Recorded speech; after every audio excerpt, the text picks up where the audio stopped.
5 തരത്തിലുള്ള പാഷനാണുള്ളത്. ലവില് one of the factor is passion. അതാണ് മോസ്റ്റ് ഇമ്പോർട്ടൻറ്റ്. കമ്മിറ്റ്മെൻറ്റും ഇൻറ്റിമസിയും മാത്രം ഉണ്ടായാൽ നിങ്ങൾ എൻജോയ് ഇല്ല. പാഷൻ ഉള്ളപ്പോഴേ എൻജോയ്മെൻ്റ് ഉള്ളൂ. എൻ്റെ ഫ്രണ്ടിൻ്റെ കൂടെ ഞാൻ ഇരുന്നത് കൊണ്ട് ഞാൻ എൻജോയ് ചെയ്യണമെന്നൊന്നുമില്ല. കമ്മിറ്റ്മെൻറ്റും ഇല്ല. അച്ഛൻ്റെയും അമ്മയുടെയും കൂടെ ഇരുന്നുകൊണ്ട് ഞാൻ എൻജോയ് ചെയ്യും ഇല്ല, എൻജോയ് ഒന്നുമില്ല. അവിടെ ഒരു കമ്മിറ്റ്മെൻറ്റ് മാത്രമേ ഉള്ളൂ. പക്ഷേ ആ ഫ്രണ്ടിൻ്റെ കൂടെ എനിക്കൊരു പാഷനും കൂടി ഉണ്ടെന്ന് വിചാരിക്കും. ആക്ച്വലി എന്താ സാർ, തീവ്രമായ ഒരു സ്നേഹം, അതിനാണോ സാർ പാഷൻ എന്ന് പറയുക? അത് ഞാനിപ്പോൾ നല്ല ഭംഗിയുള്ള ഒരാളെ എനിക്ക് കണ്ടുകൊണ്ടിരിക്കാൻ ഭയങ്കര സുഖമാണ്. ആ സുഖം പാഷനാണ്. Okay okay okay okay. അത് ബാഹ്യമാണോ സാർ? അത് പൂർണ്ണമായും ബാഹ്യമാണ്. ബാഹ്യമാണ്. ഒരു ഫ്ലവർ, ആ ഫ്ലവറിനെ കാണാന്നുള്ളത് ബാഹ്യം തന്നെയാണ്. അതെ. അതെനിക്കൊന്നും എൻ്റെ ഉള്ളിൽ ഉണ്ടാക്കുന്ന ഒരു കാണുമ്പോൾ ഉണ്ടാക്കുന്ന ഒരു സന്തോഷം മാത്രമേ ഉള്ളൂ. ആ ഫ്ലവർ വാടിയാൽ കഴിഞ്ഞു, അതിൻ്റെ സന്തോഷം പോയി. സൗരഭ്യമുള്ള കുസുമം കരമേ ലഭിച്ചാൽ പുരിച്ച ഘാണമതേറ്റു മുടിക്കു ചൂടും പുരിച്ച മട്ടിൽ അതുപോലെ മുന്നം കടിച്ചമാൻ പല പച്ച പോലെയാണ്. ചൂടുന്ന സമയത്ത് എന്ത് വാസനയും എന്ത് സ്നേഹമൊക്കെയാണ് ആ പൂവിനോട് അറിയാം. അത് പറിച്ചു കളഞ്ഞ് അവസാനം വാടിക്കളയുന്ന സമയത്ത് കടിച്ച മാൻ പല പച്ച പോലെ. പച്ച മാങ്ങ കടിച്ചാൽ മാനിനുണ്ടാവുന്ന ഒരു ദേഷ്യം, അതുപോലെയാണ് ദേഷ്യം കാണിക്കുക പൂവിനോട്. ഇത് രാവിലെ സ്നേഹിച്ച് തലയിൽ ചൂടിയാന്നുള്ള ഓർമ്മ പോലും ഉണ്ടാവില്ല. അത്രേ ഉള്ളൂ ഈ പാഷൻ എന്ന് പറയുന്നത്. Just short lived. അത് പക്ഷെ ലോങ് ലിവ്ഡ് പാഷനാക്കി മാറ്റാൻ വേറെയും കുറേ കാര്യങ്ങളുണ്ട്. ഇപ്പോൾ LKG പഠിക്കുന്ന ഒരു കുട്ടിക്ക് അദ്ദേഹത്തിന്റെ ടീച്ചറോട് ഭയങ്കര പാഷനാണ്. കാരണം ആ LKGയിൽ പഠിക്കുന്ന സമയത്ത് ലോകത്തിലെ ഏറ്റവും വിവരമുള്ള ആൾ ആരാന്ന് ചോദിച്ചാൽ എൻ്റെ ടീച്ചറാണ്. നമ്മൾ വലിപ്പം കൂടി വരുന്ന, അറിവ് കൂടി വരുന്ന സമയത്ത് എനിക്ക് തോന്നും ഇതിനൊന്നും ഒരു വിവരമില്ല. അപ്പൊ ആ പാഷൻ നഷ്ടപ്പെടും. അറിവ് വെച്ചിട്ട് നമുക്ക് ഒരാൾക്ക് പാഷൻ കൊടുക്കും. Okay, may be you are passionate about my knowledge now. പക്ഷേ ഇദ്ദേഹത്തിന് എന്നെക്കാളും വിവരമുണ്ടെന്നൊരു അറിവ് വരുന്ന സമയത്ത് എന്നെ വിലയിലുണ്ടാവും. ആ പാഷൻ അങ്ങോട്ട് നഷ്ടപ്പെടും. ഒരു സൗന്ദര്യം നന്നായിട്ട് എനിക്ക് ആസ്വദിക്കണം തോന്നുന്ന സമയത്ത് പൂവിനായാലും അതിനെ നല്ല ഇഷ്ടത്തോടു കൂടി ഞാൻ നോക്കും. പക്ഷെ അത് വാടുമ്പോൾ അല്ലെങ്കിൽ എനിക്ക് മടുക്കുമ്പോൾ അല്ലെങ്കിൽ എൻ്റെ മൂഡ് അനുസരിച്ച് എനിക്ക് ആ പാഷൻ ഇല്ലാണ്ടാവും. അത് മൂടിയാണ്. ഇൻറ്റിമസി ഒന്നും മൂടിയല്ല, കമ്മിറ്റ്മെന്റും മൂടിയല്ല. അവിടെ കമ്മിറ്റ്മെന്റ് അത്യാവശ്യം തന്നെയാണ്, അതിന് യാതൊന്നും പറ്റില്ല. അതുകൊണ്ട് മൂടിയാണ്, ഷോർട്ട് ലിവ്ഡ് ആണ് പാഷൻ. ഈ പാഷൻ പലതരത്തിലാവാം. ഒന്ന് ഫിസിക്കൽ പാഷൻ, ഔട്ട്വേർഡ് ലുക്ക് അനുസരിച്ച് എക്സ്റ്റേണൽ നല്ല കളർഫുൾ ആയിട്ടുള്ളൊരു ഡ്രസ്സൊക്കെ ഇട്ട് വരുന്ന ചെറിയൊരു സുന്ദരി കുട്ടിയെ കാണുമ്പോൾ ഭയങ്കര പാഷനേറ്റ് ഇരിക്കും നമ്മൾ ആ കുട്ടിയെ കാണാൻ. അത് ആ കുട്ടിയുടെ സ്വഭാവം മൂശേട്ട സ്വഭാവമാണോ എന്ന് എനിക്കറിയില്ല ആ സമയത്ത്. പക്ഷെ അതിനെ ഭയങ്കര ഇഷ്ടമായിരിക്കും. അതേ സമയത്ത് തീരെ ഭംഗിയില്ലാത്തൊരു കുട്ടിയും ചേട്ടൻ എപ്പോഴാ വന്നേ, എവിടെയാ പോണേ എന്നൊക്കെ നമ്മളോട് സ്നേഹം കാണിക്കുമ്പോൾ ഞാൻ ആ കുട്ടിയോട് ഭയങ്കര പാഷനേറ്റ് ആയിരിക്കും. അപ്പൊ അവിടെ അവരുടെ ഇമോഷണൽ മെഷർമെന്റിലാണ് പാഷൻ ഇരിക്കുന്നത്. ഇപ്പൊ ഇന്നിപ്പോ നമ്മളെ കണ്ട പയ്യൻ, അവനെ കാണാൻ ഭംഗിയൊന്നുമില്ലല്ലോ, അതുകൊണ്ടൊന്നുമല്ലല്ലോ ഞാൻ അവനെ കെട്ടിപ്പിടിച്ചത്. നമ്മൾ അതിലൊന്നും അല്ല ശ്രദ്ധ. അവൻ എന്നിലൊരു വിശ്വാസം അർപ്പിച്ച് എൻ്റെ അടുത്ത് വരുമ്പോ ഞാൻ അവനോട് കാണിക്കുന്ന ഒരു ലവ്, അത് ഇമോഷണലാണ്. ഞാൻ അവനോട് ഒന്നും ചെയ്തിട്ടില്ല, ഞാൻ പക്ഷെ അവനെ കെട്ടിപ്പിടിക്കുക, അവന്റെ നെറ്റിക്കൊന്ന് തൊടുക, ഞാനത് ഫീൽ ചെയ്യുക, അവനെ ടെസ്റ്റ് ചെയ്യുക.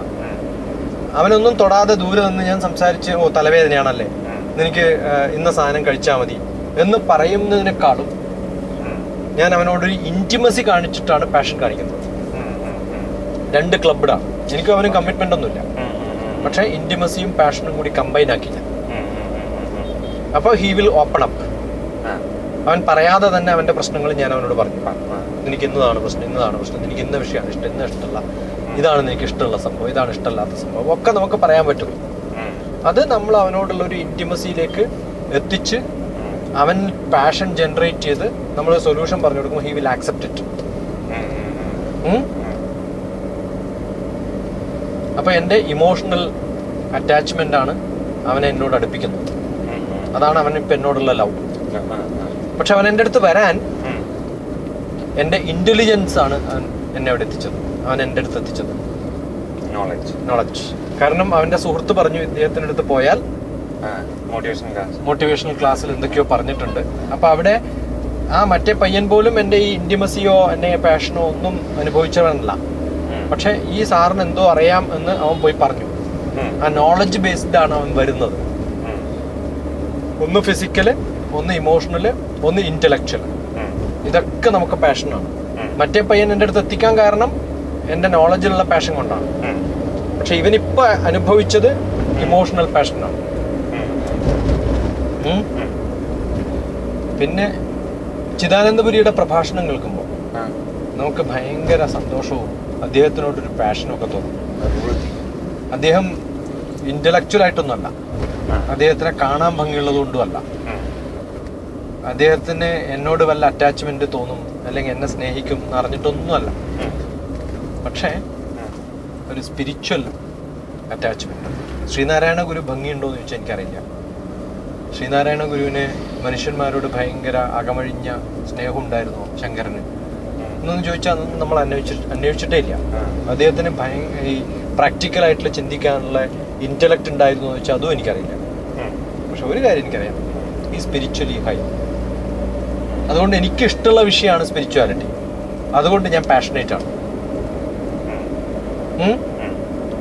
സ്പോർട്സ് താരം കാണാൻ ഭംഗിയുള്ളത് കൊണ്ടല്ല നമ്മൾ അയാൾക്ക് ദേഷ്യം ചിലപ്പോൾ ഉള്ള ആളായിരിക്കും, ഇമോഷണലി അൺകൺട്രോളബിൾ ആയിരിക്കും അവന് ബുദ്ധി ഒന്നും ഉണ്ടാവില്ല, ഇന്റലക്ച്വലിയും ലോ ആണ്. പക്ഷെ അവന്റെ ആ ടാലന്റ് ഉണ്ടല്ലോ, ആ ടാലന്റ് ഒരു വിഷയത്തിൽ ടാലന്റ് ഉള്ള ആളാണ്. ഒന്നേ ഉള്ളൂ, ആ ഒരു വിഷയം മതി.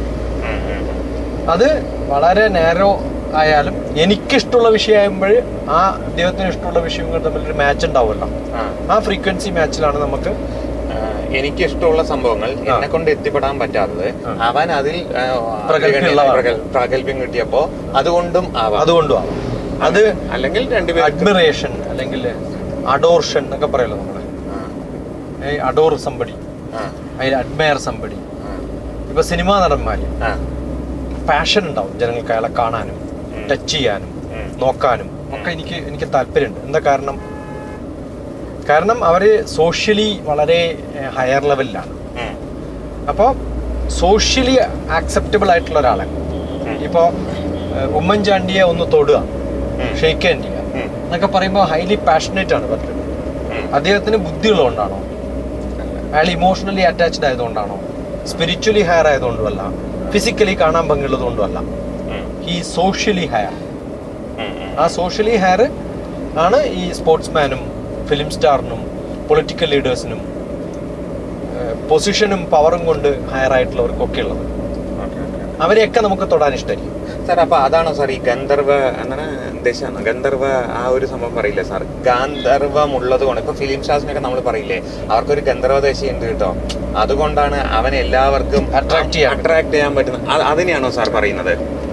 അങ്ങനെ പറയാന്നല്ലേ? ഇത്രേ ഉള്ളൂ, പറയാന്ന് മാത്രമേ ഉള്ളൂ. അപ്പൊ ഇത് ഇടയിലാവുമ്പോൾ കമ്മിയാവോ? അത് പോവും. ഇപ്പൊ നമ്മൾ ചീഫ് മിനിസ്റ്റർ ആവുന്ന സമയത്ത് ഉമ്മൻചാണ്ടിയെ ഭയങ്കര ഇഷ്ടമാണ്, ശരിയാണ്. പക്ഷെ അയാൾക്ക് നാളെ പൊസിഷൻ ഒന്നും ഇല്ല, അയാൾ ഏതെങ്കിലും ഒരു കറപ്ഷനിൽ പെട്ടിട്ട് ജയിലിൽ പോകണം, അയാളെ പോയി തൊടണം ഷെയ്ക്ക് ഹാൻഡ് ഉണ്ടെന്നൊക്കെ ആർക്കും തോന്നും ഇല്ല. അത് ടപ്പ് എന്ന് പറഞ്ഞ് പോവും. എല്ലാ പാഷനും അങ്ങനെയാണ്, ഷോർട്ട് ലിവിംഗ് ആണ്. അതാ ഞാൻ പറഞ്ഞത്, ഏത് പാഷൻ ഷോർട്ട് ലിവിംഗ് ആണ്. ഇനി ഇയാളുടെ വളരെ സോഷ്യലി കമ്മിറ്റഡ് ആയിട്ടുള്ള ഒരാളാണ്, വളരെ ഫേമസ് ആയിട്ടുള്ള ആളാണെന്നൊക്കെ എനിക്കറിയാം. പക്ഷേ അയാൾ ഒരു ഇന്റർവ്യൂവിന് എന്തോ പറഞ്ഞ സമയത്ത് മണ്ടത്തരാണ് വിളിച്ച് പറഞ്ഞത്. അപ്പൊ അയാളുടെ ഇന്റലക്ട് സീറോ ആണെന്ന് എനിക്ക് മനസ്സിലായി. അല്ലെങ്കിൽ അയാളെ ഏതോ ഒരാളോട് ദേഷ്യം പെട്ടു എന്ന് കണ്ടു ഞാൻ. അപ്പൊ എനിക്ക് തോന്നി അയാൾ ശരിയല്ലല്ലോ, ഇങ്ങനൊന്നും അല്ലല്ലോ ഇയാൾ പറയേണ്ടത്. അയാളെ വെറുക്കും ഞാൻ. അതുകൊണ്ടാണ് ഈ ഷോർട്ട് ലിവിഡ് എന്ന് പറഞ്ഞത്. പക്ഷേ അയാൾ എന്റെ ഇന്റിമേറ്റ് ആണെന്ന് വിചാരിക്കും, or he's committed to me, എന്റെ അച്ഛനാന്ന് വിചാരിക്കും. അങ്ങനെയൊക്കെ ആയാലും എനിക്ക് വെറുക്കാൻ പറ്റുമോ? ഇല്ല. ആ കമ്മിറ്റ്മെന്റ് ഉള്ളത് കൊണ്ട് ഈ പാഷൻ ഇല്ലെങ്കിലും I will survive with the relationship. പക്ഷെ എനിക്ക് ഭയങ്കര ഒരു പാഷനൊന്നും ഉണ്ടാവില്ല. ഇത് മൂന്നും കൂടി ആഡ് ചെയ്യുമ്പോഴാണ് ശരിക്ക് ബോണ്ടേജ് ഉണ്ടാവും. You must have A commitment, you must also have got A passion, and you should become intimate. എന്തും തുറന്ന് പറയാനുള്ള മനസ്സ്. ഇത് മൂന്നും ഉണ്ടാക്കിയെടുക്കണമെങ്കിൽ അത്ര എളുപ്പമല്ല. പക്ഷെ അങ്ങനെ ഉണ്ടാക്കിയെടുത്തിട്ടുള്ള relationship will never fail. Okay, അതിന് കുറെ വിട്ടുവീഴ്ചകൾ വേണം. ഞാൻ എൻ്റെ ഒരാൾ ഇന്റിമേറ്റ് ആണ്, എൻ്റെ student, he's an intimate student of mind എനിക്ക് പറയാം. അപ്പം ഞാൻ എക്സ്പെക്ട് ചെയ്യുന്നത് എല്ലാം എൻ്റെ അടുത്ത് തുറന്ന് പറയുന്നതാണ്, ആണല്ലോ. പക്ഷെ എനിക്കൊരു കമ്മിറ്റ്മെന്റ് ഉണ്ട്. അതുകൊണ്ട് എന്ത്, എന്നോട് പറഞ്ഞിട്ടേ പോവാമോ, അതൊരു കമ്മിറ്റ്മെന്റ് ഉണ്ടാക്കിയെടുക്കലായി ഞാൻ. എന്നിട്ട് ഒരു ദിവസം പറയാണ്ട് പോയാൽ എന്തേ എന്നോട് പറഞ്ഞില്ല. അപ്പോൾ emotionally I will become nervous, എൻ്റെ പാഷൻ ഇല്ലാണ്ടാവും. അതുവരെ എനിക്ക് കാണണം, എൻ്റെ അടുത്ത് വരണം എന്നൊക്കെ ആഗ്രഹം ഉണ്ടായിരുന്നു. പക്ഷേ ഇത് ഒരു പ്രാവശ്യം മിസ്സായപ്പോൾ I will say I don't want to meet you, I don't want to see you. It will end up in most of the time fightings.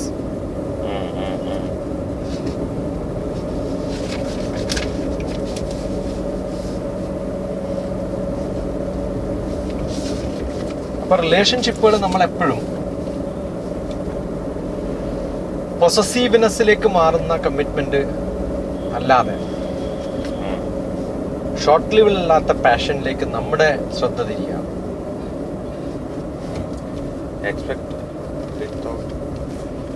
Returns. എനിക്ക് ഒരു പൂവിനെ ഞാൻ സ്നേഹിക്കുന്നത് പൂ എന്നെ സ്നേഹിക്കണം എന്ന് വാശി പിടിച്ചിട്ടല്ല. എനിക്കറിയാം പൂ എന്നെ സ്നേഹിക്കില്ല എന്ന്. എനിക്ക് വേണമെന്നും ആഗ്രഹമില്ല. ആ പൂ എൻ്റെ അടുത്ത് തന്നെ വരണം, എൻ്റെ പറമ്പിൽ തന്നെ ഇരിക്കണം. അടുത്ത പറമ്പിൽ ഇരുന്നാലും എനിക്ക് ആസ്വദിക്കാം. അതാണ് ഡിറ്റാച്ച്ഡ് അറ്റാച്ച്മെന്റ്.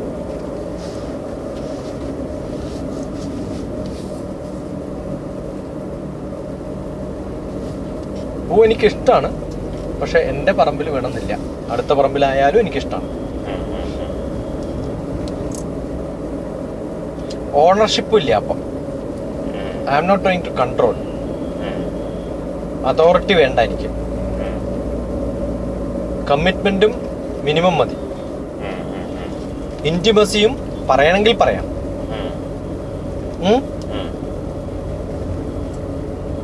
പാഷൻ ആയിട്ട് ഞാൻ ത്രില്ലടിച്ച്, ഈ പാഷൻ്റെ ഒരു കുഴപ്പം എന്താ വെച്ചാൽ ഒരാള് ഏതെങ്കിലും ഒരു ടീമിനോട് ഭയങ്കര പാഷനേറ്റ് ആവും. ആദ്യം കളിയോടാണ് പാഷൻ, പിന്നെ അത് ടീമിനോടായി, ആ ടീമിലൊരു മെമ്പറോടായി, സെൽഫിഷ് ആയിട്ട് മാറും. അങ്ങനെ നേരോ ആയിട്ട് പോകും പാഷൻ. അപ്പൊ ബാക്കിയുള്ളവരോട് ദേഷ്യമായി. ഇപ്പൊ ഒരു ഗ്രൂപ്പ്, എനിക്ക് 5 സ്റ്റുഡൻസ് ഉണ്ട്. അതിലൊരു സ്റ്റുഡന്റ് എനിക്ക് ഭയങ്കര ഇഷ്ടമാണ്. 4 സ്റ്റുഡൻസിനെയും ഞാൻ അകറ്റി നിർത്താൻ തുടങ്ങിയാൽ ഉണ്ടാവുന്ന പ്രശ്നം എന്താ വെച്ചാല്, ഈ ഒരു സ്റ്റുഡന്റ് എന്നോട് മിസ്ബിഹേവ് ചെയ്യോ അല്ലെങ്കിൽ എന്നെ കെയർ ചെയ്യോ ചെയ്യുന്ന സമയത്ത് ഞാൻ അപ്പോൾ സെൽഫായിട്ട് ക്രിട്ടിസൈസ് ചെയ്യും. ഞാൻ ഈ ഒരു സ്റ്റുഡൻറ്റിനെ സപ്പോർട്ട് ചെയ്യാൻ വേണ്ടിയാണല്ലോ ബാക്കി 3 ആളെയും ഞാൻ അകറ്റി നിർത്തിയത്. I should not have done it. ഈ കുറ്റബോധമാണ് നമ്മളെ പിന്നെ മിസ്ബിഹേവ് ചെയ്യിപ്പിക്കുന്നതും പിന്നെ അറഗൻ്റ് ആക്കുന്നതും ഒക്കെ. എവിടെയോ ഉള്ള ഒരു അൺസാറ്റിസ്ഫാക്ഷനാണ് മറ്റെവിടെയോ നമ്മളെ വല്ലാണ്ട് പ്രതിപാദിക്കുന്നത്. അതുകൊണ്ട് പ്രൊഫഷണലി പാഷനേറ്റ് ആയിട്ടുള്ള പലരും പ്രൊഫഷണലി ഹൈലി പാഷനേറ്റ് ആണ്. അദ്ദേഹത്തിന് അവിടെ കിട്ടേണ്ട ചില സാറ്റിസ്ഫാക്ഷൻ പ്രതീക്ഷിക്കും. നമുക്ക് അൾട്ടിമേറ്റ്ലി വേണ്ടത് അതാണ്. ആ സാറ്റിസ്ഫാക്ഷൻ കിട്ടാണ്ടിരിക്കുമ്പോൾ അവിടെ നമുക്ക് കാണിക്കാൻ പറ്റാത്തത് കൊണ്ട് വേറെ റിലേഷൻഷിപ്പുകളിലൊക്കെ അതിൻ്റെ പ്രതിബിംബങ്ങൾ വരും. ഇപ്പോൾ ഒരു ലീഡിങ് ഡോക്ടർ, വളരെ ലീഡിങ് ആയിട്ടുള്ള ഒരു ഡോക്ടറാണ്. അയാൾക്ക് നല്ല പ്രാക്ടീസ് ഒക്കെ ഉണ്ട്. അയാൾക്ക് ഫാമിലിനെ കുറിച്ചൊന്നും ആലോചിക്കാൻ ചിലപ്പോൾ സമയമൊന്നും ഉണ്ടാവില്ല. അയാൾ is life will go smooth. കാരണം അയാളുടെ പാഷൻ കംപ്ലീറ്റ് അയാൾ വെച്ചിരിക്കുന്നത് എവിടെയാ? പ്രൊഫഷണലാണ്. ഫാമിലിയിൽ അയാൾക്ക് പാഷനൊന്നുമില്ല, പക്ഷെ ഒരു കമ്മിറ്റ്മെന്റും ഉണ്ടാവും, ഒരു ഇന്റിമസി ഉണ്ടാവും. കാരണം പ്രൊഫഷനോട് അയാൾക്ക് കമ്മിറ്റ്മെന്റും ഇന്റിമസി ഒന്നുമില്ല. അയാൾക്കൊരു പാഷനേ ഉള്ളൂ. ഓക്കെ, അവിടെ ഉണ്ടാവാം കുറച്ച് കമ്മിറ്റ്മെന്റും ഒക്കെ. ബൈ ചാൻസ് ആ പ്രൊഫഷനിൽ അയാൾ ഫെയിലിയർ ആവുന്നത് ആയിരിക്കും. അയാളുടെ പാഷൻ ഫുൾ പോയി. അതാണ് സാറ്റിസ്ഫാക്ഷൻ എന്ന് പറയുന്നത്. ഈ പാഷനാണ് ഹാപ്പിനെസ് തരിക. ആ ഹാപ്പിനെസ് നഷ്ടപ്പെടും. അപ്പോൾ അദ്ദേഹത്തിന് കുറ്റബോധം വരും. ഞാൻ ഇത്രയും കാലം ഈ പ്രൊഫഷന് വേണ്ടിയാണല്ലോ ഞാൻ ജീവിച്ചത്. കാരണം നമ്മൾ ജീവിക്കുന്നതൊക്കെ പാഷന് വേണ്ടിയിട്ടാണ് എപ്പോഴും. എന്നിട്ട് എനിക്കൊന്നും തിരിച്ച് റിട്ടേൺ കിട്ടിയില്ലല്ലോ. സങ്കടം വരും. സങ്കടം വരുമ്പോൾ എവിടെയാണ് കാണിക്കാതെ? ഈ കമ്മിറ്റ്മെന്റിൻ്റെ അടുത്തും ഇൻറ്റിമസിൻ്റെ അടുത്തൊക്കെ എൻ്റെ കംപ്ലൈൻസ് കാണിക്കാൻ തുടങ്ങും. അവിടെയാണ് പൊളിയുന്നത്. അപ്പോൾ ഈ ഡിസ്ട്രിബ്യൂഷൻ ശരിക്കും നമുക്ക് അറിയണം ലൈഫിൽ. ആ ഡിസ്ട്രിബ്യൂഷൻ അറിഞ്ഞില്ലെങ്കിൽ പ്രശ്നങ്ങളുണ്ടാവും നമുക്ക് പലപ്പോഴും. അത് ബാലൻസ് ചെയ്യുക എന്നുള്ളതാണ് ലൈഫ്. ഈ റിലേഷൻഷിപ്പ് ബാലൻസിങ് എന്ന് പറയുന്ന വലിയൊരു പണിയാണ്. പാഷൻ ബാലൻസിങ് എന്ന് പറയുന്ന വലിയൊരു പണിയാണ്. ഇദ്ദേഹത്തിന് കൃഷി ഭയങ്കര ഇഷ്ടമാണ്. നാളെ വരുന്ന വൈഫിന് കൃഷി തീരെ ഇഷ്ടമല്ല. എന്ത് ചെയ്യും? എല്ലാവരും പറയുന്നൊരു ചോദ്യം. ഒന്നും ചെയ്യാൻ പറ്റില്ല. എനിക്ക് അതിൽ തന്നെയല്ല ഇഷ്ടം. അതാണ് പറഞ്ഞത്.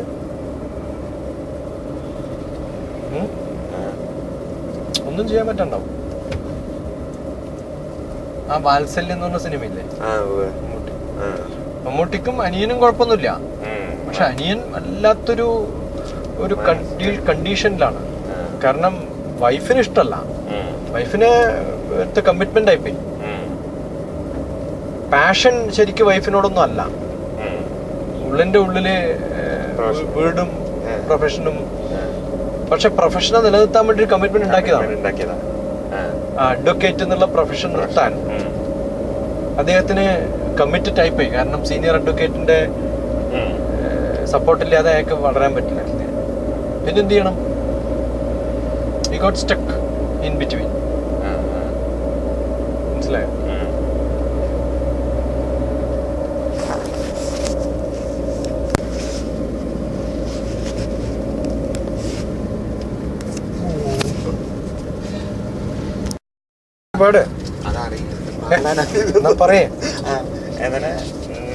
കനലായി വന്നാൽ തിരുനെറ്റി കണ്ണെன்றுം കനലായി വന്നാൽ ആറ് കമലത്തിൻ ഉരുവായി നിന്നാൽ കാർത്തികை പെൺപാലുണ്ടാൽ ഉലകന്നെ അണത്താലെ തിരുമേനി ഒരു സേന്ദ്ര തമിഴ്ஞான പഴങ്ങിയ.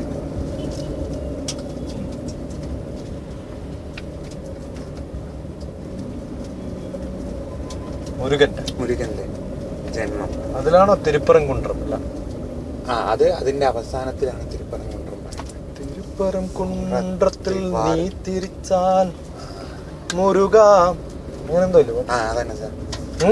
മറ്റേ അമ്മ ഇങ്ങനെ ഇതിൽ പറഞ്ഞത് തിരുമല മലവീതെ ഞാൻ ചിരിക്കുന്നു.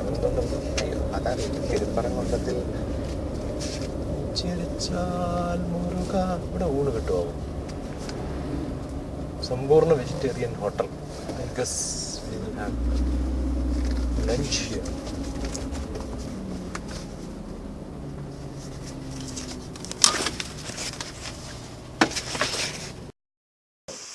ഞാനും ഇംഗ്ലീഷ് സൈക്കോളജി പഠിച്ചതാണ്. പക്ഷെ എനിക്ക് ഇഷ്ടമല്ല അത് പറയാൻ.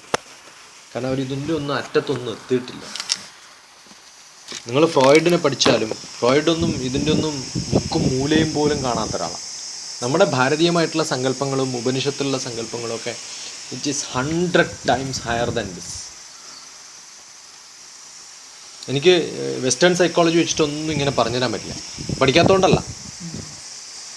നമ്മൾ MS സൈക്കോതെറാപ്പി പഠിക്കുന്ന സമയത്ത് ഇതൊക്കെ എഴുതി പരീക്ഷയിൽ പാസ്സാവണം. പക്ഷെ അത് നമുക്ക് ഇഷ്ടമല്ല. ആ കൺസെപ്റ്റുകൾ തെറ്റാണ് കുറേ.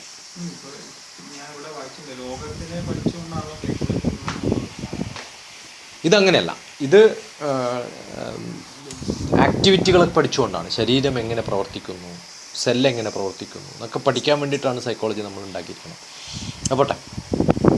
അപ്പോൾ എൻ്റെ ശരീരത്തിലുള്ള ഓരോ സെല്ലുകളിലും ഉള്ള മനസ്സിൻ്റെ ക്രിയകളും കർമ്മങ്ങളും ഡിഫറെൻ്റാണ്. ആസ് എ ഹോൾ ശശികുമാർ എൻ്റെ കർമ്മം ഡിഫറെൻ്റാണ്. ഏതുപോലെ? ഇതിന് വേണമെങ്കിൽ വേറൊരു സിമിലി പറഞ്ഞുതരാം ഞാൻ. മൻമോഹൻ സിംഗ് പ്രൈം മിനിസ്റ്ററാണ്. മൻമോഹൻ സിംഗ് ആണോ ഗവൺമെൻറ്? അല്ല. എന്നാൽ മൻമോഹൻ സിംഗിൻ്റെ ആക്ടിവിറ്റി ഗവൺമെൻറ്റൽ ആക്ടിവിറ്റി ആണോ? ആണ്. മൻമോഹൻ സിംഗ് മാത്രം വിചാരിച്ച ഗവൺമെൻറ് ആയോ? ഓരോ ശരീരത്തിലെ സെല്ലുകളും പോലെയാണ് ഗവൺമെൻറ് സെറ്റപ്പിൽ വർക്ക് ചെയ്യുന്ന ഓരോ എംപ്ലോയിയും. അതിൽ തലയാവാം ചിലപ്പോൾ മൻമോഹൻ സിംഗ്, കണ്ണാവാം ചിലപ്പോൾ ഫിനാൻസ് മിനിസ്ട്രി, എന്നൊക്കെ വേണമെങ്കിൽ നമുക്ക് പേര് പറയാം. അങ്ങനെ ഓരോ പ്രധാനപ്പെട്ട ഭാഗങ്ങൾക്കും നമുക്ക് ഓരോ പേരുകൾ കൊടുക്കാം. പക്ഷേ പ്രൈം മിനിസ്റ്റേഴ്സ് ഓഫീസ് എന്ന് പറയുന്നത് തലയിലെ പ്രൈം മിനിസ്റ്ററെ അല്ല വർക്ക് ചെയ്യണത്. അതിലുള്ള ഓരോ സെല്ലുകളും വർക്ക് ചെയ്യണത്, ഓരോ ഡിപ്പാർട്ട്മെൻറ്റ്സുമാണ് വർക്ക് ചെയ്യണത്, ഓരോ ഓഫീസേഴ്സുമാണ് വർക്ക് ചെയ്യുന്നത്. അവർക്കൊക്കെ ഗവൺമെൻറ് എന്താണ് ചെയ്യുന്നത് ചോദിച്ചാൽ അറിയോ? അവർക്കൊന്നും അറിയില്ല. അപ്പോൾ ഞാൻ എന്താണ് ചെയ്യുന്നതെന്ന് എൻ്റെ സെല്ലിലുള്ള ഓരോ സെല്ലുകൾക്കും അറിയണമെന്നില്ല. പക്ഷേ ആസ് എ ഹോൾ ഇതാണ് government. Government speaks to other government എന്നൊക്കെ പറയും. ഇതാരാ പറയണതെന്ന് വെച്ച് കഴിഞ്ഞാൽ ഇതെല്ലാം കൂടിയുള്ളൊരു അഗ്ലമറേറ്റഡ് ഔട്ട്കമ്മാണ് ഞാൻ എന്ന് പറയുന്ന വ്യക്തി. Okay, that cannot be part of my body. എൻ്റെ കയ്യ് എന്ന സ്വബോധത്തോടു കൂടി ഞാൻ പറയുമ്പോൾ ഈ ഞാൻ കൈയാവാൻ പറ്റില്ല. എൻ്റെ തല, അപ്പോൾ ഞാൻ തലയാവാൻ പറ്റില്ല. ഷോമി അങ്ങനെ പറയാൻ പറ്റാത്ത ഏതെങ്കിലും ഒരു ശരീരത്തിൻ്റെ ഭാഗം എനിക്ക് കാണിക്കാൻ പറ്റുമോ? ഇല്ല. ഇത് എൻ്റെ പെൻസിൽ എന്ന് ഞാൻ പറയുന്ന അതേ ലാഘവത്തോടു കൂടിയാണ് ഇത് എൻ്റെ കണ്ണ് എന്ന് ഞാൻ പറയണത്. ഒരു എക്സ്റ്റേണൽ ഒബ്ജക്റ്റിന് കൊടുക്കുന്ന അതേ വിലയെ എൻ്റെ ശരീരത്തിൻ്റെ പാർട്ടുകൾക്കും ഞാൻ കൊടുക്കുന്നുണ്ട്. This is my pencil, this is my year. എന്തെങ്കിലും വ്യത്യാസമുണ്ടോ ഞാൻ പറയുമ്പോൾ? വികാരം പോലും ഇല്ല എനിക്കത് പറയുമ്പോൾ, അറ്റാച്ച്മെൻറ്റ് പോലും ഇല്ല. എന്താ കാരണം? I am not part of this body, I am an outside.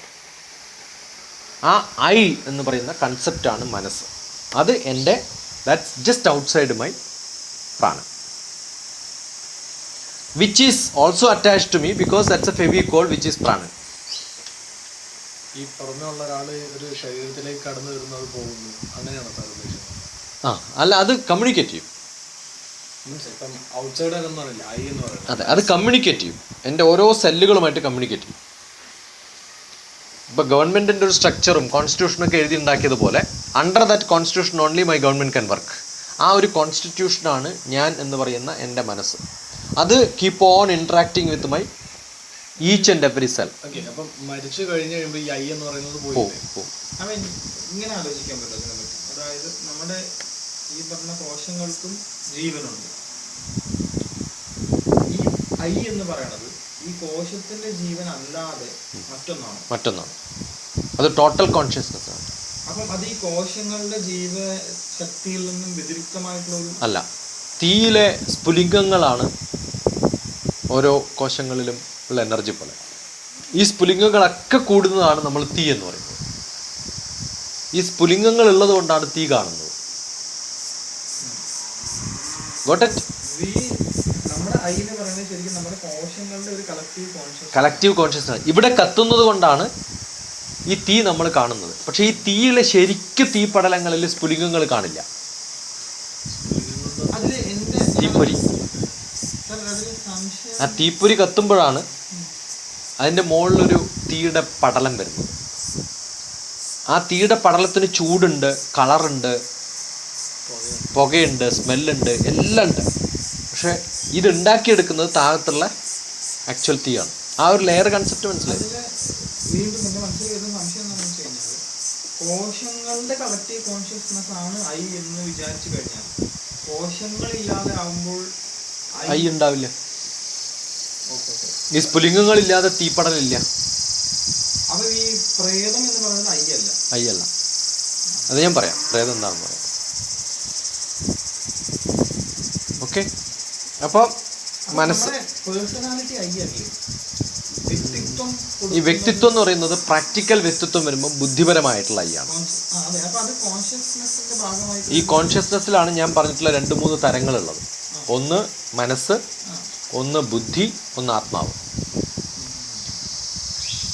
ഈ കോൺഷ്യസ്നെസ്സിൽ മൈൻഡ് ബുദ്ധിയാണ്. മൈൻഡ് എന്ന് പറയുന്നത് ബുദ്ധിയാണെങ്കിൽ മനസ്സാണ് മനോന്മയ കോശം. ബുദ്ധിക്ക് ഇവിടെ സ്ഥാനമില്ല. മനസ്സേ ഉള്ളൂ. ഈ പറഞ്ഞ ബുദ്ധി, ആത്മാവ് എന്നൊക്കെ പറയുന്നത് ഇതല്ല. അല്ല. ഈ പറയുന്ന ഓറയുടെ ഒരു കണ്ടൻസ്ഡ് വേർഷൻ അല്ലെങ്കിൽ hub, central processing software place ആണ് ആത്മാവ്.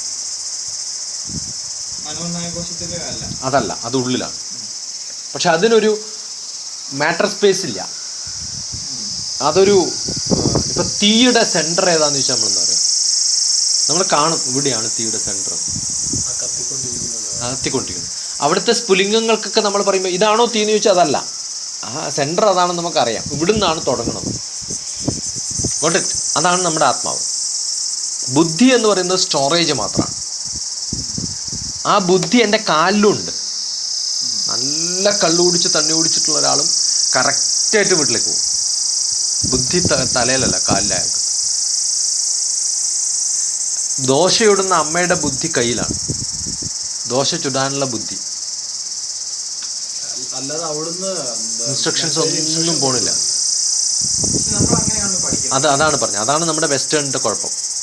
വെസ്റ്റേണിൽ നമ്മൾ പഠിക്കുന്നത് left brain, right brain, left brain thought process, right brain ഒക്കെ തെറ്റ.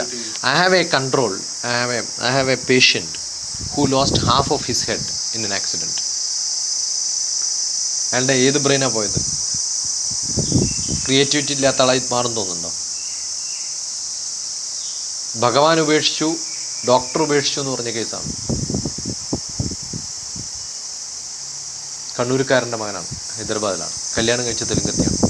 ലയോള കോളേജിൽ കെമിസ്ട്രി പ്രൊഫസറായിരുന്നു. ആ കേസിലാണ് എൻ്റെ അടുത്ത് എത്തുന്നത്. സാർ എന്തെങ്കിലും പറഞ്ഞ് സമാധാനിപ്പിക്കാൻ പറ്റും? പറഞ്ഞ് സമാധാനിപ്പിക്കുകയല്ല, he will come back in to college to teach. Impossible എന്ന് ഡോക്ടേഴ്സ് പറഞ്ഞതാണ്. ആയുർവേദിക് ഡോക്ടർമാരടക്കം. ജഗദീഷ് എന്ന് പറഞ്ഞ ഒരാളുണ്ട്, ഇപ്പോഴും വിളിക്കും എന്നെ ഹൈദരാബാദ് നടക്കുക. എന്തെങ്കിലും കോംപ്ലിക്കേറ്റഡ് കേസ് ഉണ്ടായി എന്നെ വിളിക്കും. ജഗദീശൻ കണ്ണൂർക്കാരനാണ്, ആയുർവേദ ഹോസ്പിറ്റൽ. ഇപ്പോൾ കോളേജിൽ പഠിപ്പിക്കാൻ പോയി തിരിച്ച് 6 years ഡെവലപ്പ് ചെയ്ത് കൊണ്ടുവന്നത്. ചെറിയ പിള്ളേരെ പഠിപ്പിക്കണം പോലെ. Can you imagine A 35-year-old boy എന്ന് പറയാൻ പറ്റില്ല, ഒരു father who has got A 2-year-old child and the child is reading LKG UKG. This father is playing video games. അങ്ങനെയാണ് ഡെവലപ്പ് ചെയ്തോളൂ. ചെറിയ കുട്ടിയെ കൊണ്ടുവരുന്ന പോലെ വേണം. അവസാനം കംപ്ലൈൻറ്റ് അച്ഛനും അമ്മക്കും വീഡിയോ ഗെയിംസിനോട് അഡിക്റ്റഡ് ആണ്. എടുത്തു കഴിഞ്ഞാൽ കരയും. ഞാൻ പേടിക്കണ്ട, മാറും, വെയിറ്റ്. ഇത്രയെങ്കിലും ആയില്ലേ? അനങ്ങാൻ പറ്റാത്തൊരു പയ്യനെ കയ്യും കാലും എടുത്ത് നടക്കാൻ തുടങ്ങി, വീഡിയോ ഗെയിം പോകാൻ തുടങ്ങി, സ്വന്തം ബാത്റൂമിൽ പോകാൻ തുടങ്ങി എന്നൊക്കെയുള്ള ഒരു സ്റ്റേജിലേക്ക് കൊണ്ടുവന്നില്ലേ നമ്മൾ? Wait 3 more years, you will go back to college. 2.5 years കൊണ്ട് കോളേജ്. ഇത് നമ്മുടെ ഒരു ഇതുണ്ടല്ലോ, ഈ ഹബ്ബ് എന്ന് പറയുന്നൊരു ഹബ്ബുണ്ട്. ഇത് മനസ്സും ബുദ്ധിയും. ബുദ്ധി നമുക്ക് ഇന്നടത്താണ്, ബുദ്ധി ഇന്നടത്താണെന്നില്ല, ഒന്നുമില്ല. What we practise is what is buddhi for us. You have a buddhi for eating എന്ന് പറയാറില്ല. എന്താ കാരണം? ഇതെടുത്താൽ ഓട്ടോമാറ്റിക്കായിട്ട് വായിൽ പോകും, കറക്റ്റായിട്ട് പോകും. കാരണം 100 പ്രാവശ്യം പ്രാക്ടീസ് ചെയ്യുമ്പോൾ ഉണ്ടാവുന്നതാണ് ബുദ്ധി.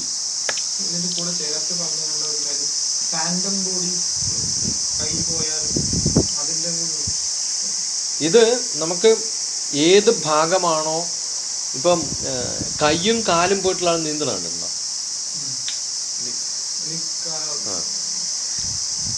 വായല്, കോയമ്പത്തൂരുകാരൻ്റെ ഒരാൾ വായല് പേന വെച്ചിട്ട് ചിത്രം വരയ്ക്കണം, കണ്ടിട്ടുണ്ടോ? ഇത് ഒരു യു ഡോണ്ട് റിക്വയർ. നമ്മുടെ അഡാപ്റ്റീവ്നെസ് എന്ന് പറയുന്ന സംഭവം അതാണ്. വളരെ ഫാസ്റ്റായിട്ട് നമ്മൾ അഡാപ്റ്റീവ് ആവും. ഈ കോൺഷ്യസ്നെസ് എന്ന് പറയുന്ന സംഭവം ഉണ്ടല്ലോ, നമ്മൾ നടന്നു പോകുന്ന സമയത്ത് ബൈ ചാൻസ് സ്ലിപ്പായി എന്നായിരിക്കും. ഇപ്പം ഞാൻ ഇവിടുന്ന് സ്ലിപ്പായി വീഴാൻ തോന്നുന്നുള്ളൊരവസ്ഥ വരുമ്പോഴത്തേക്കും ഈ ഭാഗത്തെ സെല്ലുകൾ റെഡിയാവും. വീണ് കഴിഞ്ഞാൽ ഇവിടെയാണ് മുട്ടുക എന്നുള്ളൊരു ബോധം എൻ്റെ ശരീരത്തിൽ നിന്ന്, ഈ പുറത്തെ മനസ്സുണ്ടല്ലോ, അവിടെ നിന്ന് ഇവിടത്തേക്ക് കണക്ഷൻ കൊടുത്തിട്ടുണ്ടാവും. റെഡി ആയിക്കോളും, വീഴാൻ പോകും. ഇത് ഇൻസ്റ്റൻറ്റേനിയസ് ആയിട്ട് നടക്കണതാണ്.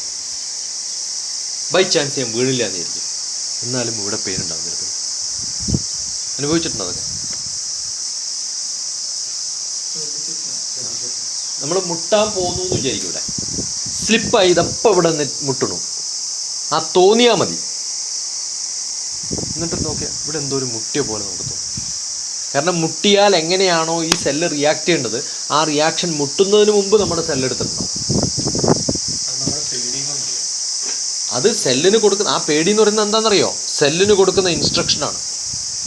ഇപ്പം നിങ്ങളുടെ ഈ ട്യൂബ് ലൈറ്റ് ഓൺ ആക്കണം, ഈ സ്വിച്ച് ഓൺ ആക്കിയിട്ട് ലൈറ്റിൽ നോക്കുക. നിങ്ങൾ ലൈറ്റിൽ നോക്കി നിൽക്കുക, അറിയാതെ വേറൊരു സ്വിച്ച് ഓൺ ആക്കുക, കണ്ണ് ഡിം എന്നുണ്ട് മങ്ങും. നിങ്ങൾ നോക്കിയിട്ടാണ് ചെയ്യണമെങ്കിലും മങ്ങില്ല, കണ്ണ് മഞ്ഞളിക്കില്ല. കാരണം നിങ്ങൾക്കറിയാം ഇത് കത്താൻ പോകുന്നുണ്ട്, കത്തിയാൽ ഇന്ന ഇൻറ്റൻസിറ്റിയാണ്. അതുകൊണ്ട് കണ്ണിനോട് ഇൻസ്ട്രക്ഷൻ കൊടുക്കും, തുറന്നിരിക്കണ്ട, അതൊക്കെ അടച്ചോളും, ലൈറ്റ് വരാൻ പോകുന്നുണ്ടെന്നുള്ള ഇൻസ്ട്രക്ഷൻ കയ്യിൽ നിന്നും സ്വിച്ച് ഇടുമ്പോഴത്തേക്കും ബുദ്ധിയിൽ പോയി കണ്ണ് ചെറുതാക്കും. നമ്മുടെ കോൺഷ്യസ്നെസ് വളരെ പവർഫുള്ളാണ്.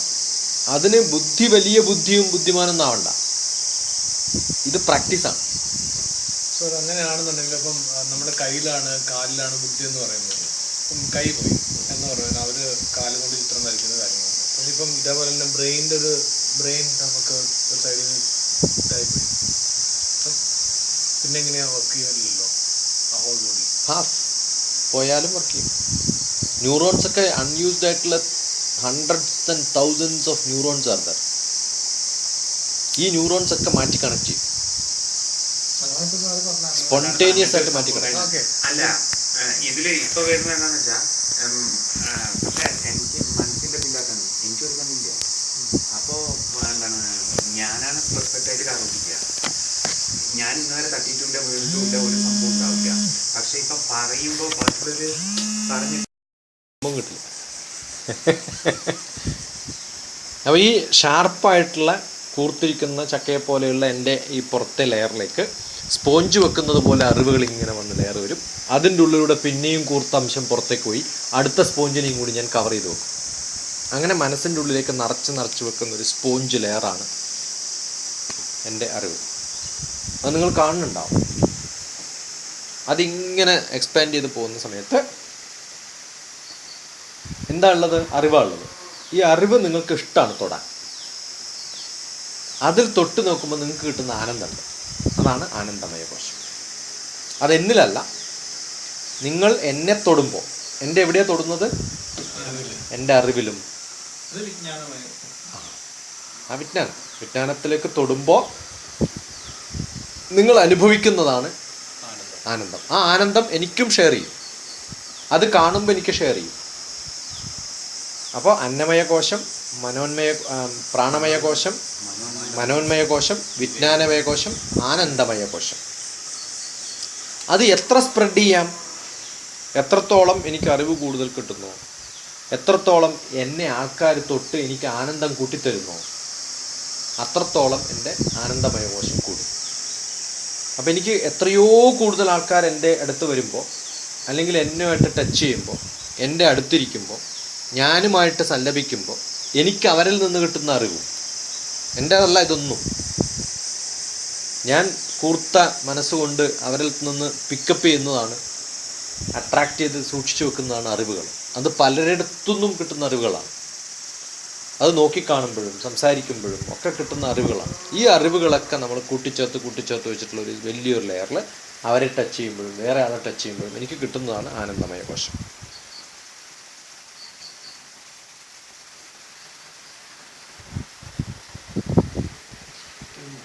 വിവേകവും ബുദ്ധിയും തമ്മിൽ എൻ്റർലി ഡിഫറെൻ്റ്. ബുദ്ധി എന്ന് പറയുന്നത് ഡാറ്റ സ്റ്റോറേജ് ആണ് മാത്രമല്ല. ഇന്ന് രാവിലെ ഒരു ചാർട്ട് കാണിച്ചു കൊടുത്തിട്ടുണ്ട്. ഇല്ല, പക്ഷെ നമ്മളിപ്പോൾ സാധാരണ നിനക്ക് ബുദ്ധി ഇല്ല, നമ്മൾ സാധാരണ ഇപ്പം പഠിക്കാൻ മണ്ടനാണ്, ബുദ്ധിയില്ല. ബുദ്ധിയില്ല എന്ന് പറഞ്ഞാൽ പണ്ട് ഇപ്പം ഞാൻ പറഞ്ഞത്, ഇത് ടച്ച് ചെയ്യുമ്പോൾ എനിക്ക് ടെമ്പറേച്ചർ എത്രയുണ്ടെന്ന് അറിയണമെങ്കിൽ എൻ്റെ പഴയ ടെമ്പറേച്ചറിൻ്റെ കൺസെപ്റ്റ് എനിക്കുണ്ടായാലേ ഇത് ചൂടുള്ളതാണോ തണുപ്പുള്ളതാണോ എന്ന് പറയാൻ പറ്റുള്ളൂ. ഇപ്പോൾ ഒരു കലണ്ടർ ഉണ്ട് എൻ്റെ മുന്നിൽ. കലണ്ടർ എന്തിനു വേണ്ടിയാ? ദിവസങ്ങൾ അറിയാൻ വേണ്ടി. എന്തറിഞ്ഞാലാ ദിവസം അറിയാം? ഇന്നലത്തെ ഇയർ അറിയണം, മന്ത് അറിയണം, ഡേറ്റ് അറിയണം. അപ്പം എനിക്ക് ഡേ പറഞ്ഞു തരും. ആണോ അല്ലയോ? എത്ര നോളജ് ഉണ്ടായാലാണ് എനിക്ക് അടുത്ത നോളജ് കിട്ടുക? അപ്പം എനിക്ക് ബുദ്ധി ഇല്ല എന്ന് പറഞ്ഞാൽ ഈ ഡാറ്റയൊന്നും എൻ്റെ കയ്യിൽ ഇല്ല. അതുകൊണ്ടാണ് അതുകൊണ്ടാണ് എനിക്ക് മനസ്സിലാവാത്തത്. അത് നോക്കി ഇങ്ങനെ നിൽക്കാന്നല്ലാതെ, കഴിഞ്ഞ വർഷത്തെ കലണ്ടർ വെച്ചാലും ഞാനിങ്ങനെ നോക്കി നിൽക്കും. എവിടെയാണ് നോക്കുക ഞാൻ? ഏപ്രിൽ നോക്കണോ, 2013 നോക്കണോ, 14 നോക്കണോ, 15 നോക്കണോ? ആ അറിവാണ് നമ്മുടെ അറിവ്. അപ്പോഴേ എനിക്ക് ബുദ്ധി വർക്ക് ചെയ്യുള്ളൂ. ആ അറിവ് സ്റ്റോർ ചെയ്ത് വെച്ചിട്ടുണ്ട് ഇവിടെ. 100% റിലേറ്റീവ് ആണ്, പ്രാക്ടീസാണ്.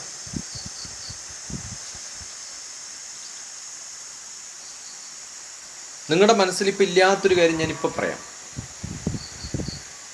പരിപ്പ് വട ഇപ്പം ഉണ്ടായിരുന്നു ഇത്രയും സമയം നിങ്ങളുടെ മനസ്സിൽ? ഇല്ല. ഇപ്പം നിങ്ങളുടെ മനസ്സിൽ പരിപ്പ് വട ഉണ്ട്. എവിടെ നിന്ന് വന്നത്? അല്ലല്ല, നിങ്ങളുടെ ബുദ്ധി എന്നാ വന്നത്. ഇയാളുടെ മനസ്സിലിരിക്കുന്ന പരിപ്പ് വടയല്ല അയാളുടെ മനസ്സിലിരിക്കുന്നത്. ഇപ്പോൾ പരിപ്പ് വടയുടെ ഷേപ്പ് വേറെയാണ്, കളറ് വേറെയാണ്. ചിലപ്പോൾ ഇതിനകത്ത് ഉള്ളി ഉണ്ടാവും, ചിലപ്പോൾ അതിനകത്ത് മുളക ഉണ്ടാവുക, ചിലപ്പോൾ അതിനകത്ത് കരിഞ്ഞിരിക്കുന്നുണ്ടാവും. അതിൻ്റെ ടേസ്റ്റ്, പരിപ്പുവടയുടെ ടേസ്റ്റ് ഇപ്പോഴും നിങ്ങളുടെ വായിലെത്തി. പരിപ്പുവട ഇല്ലാതെ തന്നെ നിങ്ങളുടെ വായിൽ പരിപ്പുവടയുടെ ടേസ്റ്റ് എത്തി. ഇപ്പോൾ ഏതാ ടേസ്റ്റ്? ലാസ്റ്റ് ടൈം കഴിച്ച പരിപ്പുവടയുടെ ടേസ്റ്റാണത്. You understood? ഇതാണ് നമ്മുടെ ബുദ്ധി.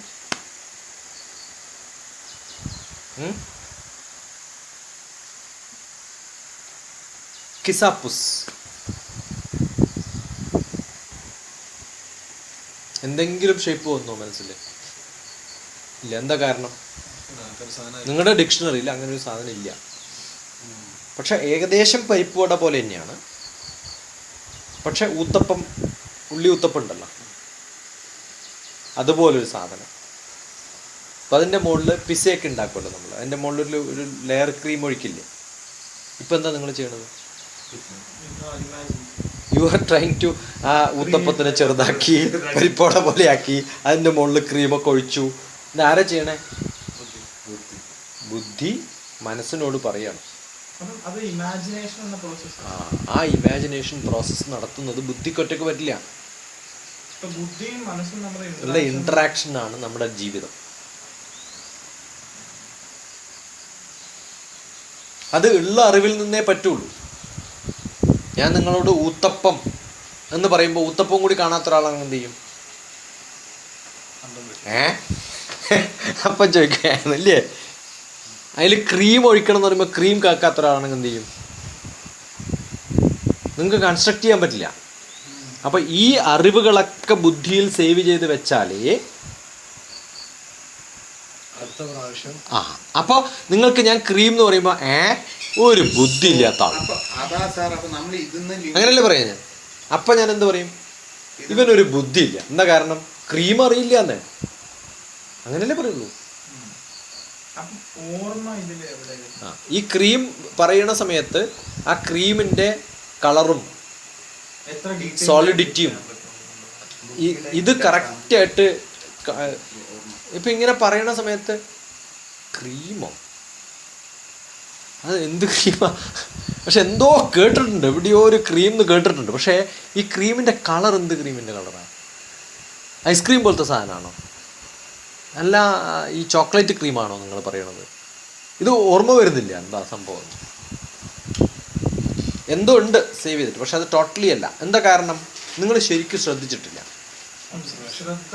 ശ്രദ്ധയാണ്, അവിടെയാണ് ശ്രദ്ധ. ഓക്കെ, ആ ശ്രദ്ധ നമുക്ക് വേണമെന്നില്ല. പലപ്പോഴും ആവശ്യത്തിന് മാത്രം കേന്ദ്രീകരിക്കുന്നതാണ് ശ്രദ്ധ. ഞാൻ എന്നെ പഠിപ്പിച്ച ഒരു ഫാക്കൽറ്റി പറഞ്ഞിട്ടുണ്ടായിരുന്നു, രാവിലെ തൊട്ട് രാത്രി വരെ ക്ലാസ് എടുക്കുകയാണെന്നുണ്ടെങ്കിലും ശ്രദ്ധിച്ചിരിക്കുകയാണെന്നുണ്ടെങ്കിൽ അത് മൊത്തം അതേപോലെ തന്നെ പറയാൻ പറ്റും. അതേപോലെ പറയാൻ പറ്റണമെന്നില്ല. അതേപോലെ എന്നുള്ളത് ഒരു റിലേറ്റീവ് ടേം അല്ലേ? അങ്ങനെ സാധിക്കില്ലല്ലോ. അതേപോലെ എന്നുള്ളത് റിലേറ്റീവ് ടേമാണ്. ശ്രദ്ധിച്ചിരുന്നാലും കൺസെപ്റ്റ്സ് മനസ്സിലാക്കാം.